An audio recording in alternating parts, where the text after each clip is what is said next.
Les greffeurs sont majoritairement asiatiques et très souvent chinois. Il y aurait, selon le gouvernement, environ 400 travailleurs chinois avec un contrat de travail et 200 d'entre eux seraient partis en vacances dans leur pays à l'occasion du Nouvel An. Il a été demandé à leurs employeurs de prolonger leurs congés et leurs contrats sont suspendus pour 1 mois. Mais concrètement, les outils manquent pour éviter à l'embarquement tout retour par les compagnies aériennes.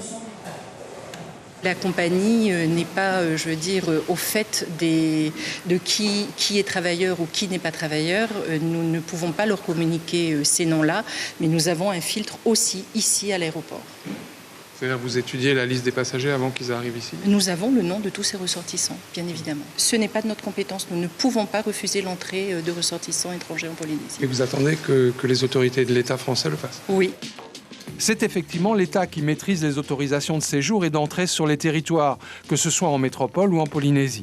Et pour l'instant, Paris n'interdit pas l'arrivée des Chinois.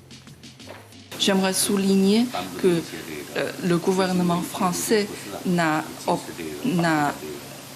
adopté aucune restriction contre la circulation personnelle. Le consul de Chine en Polynésie est touché personnellement, puisque toute sa famille réside à Wuhan, la ville au cœur de l'épidémie.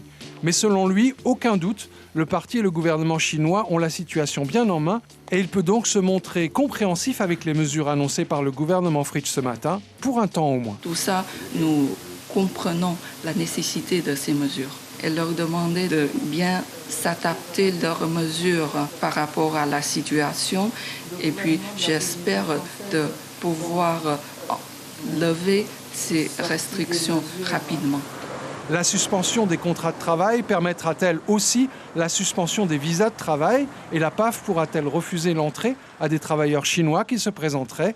La question semble délicate et on verra dans les prochaines semaines comment ces situations pourront se dénouer.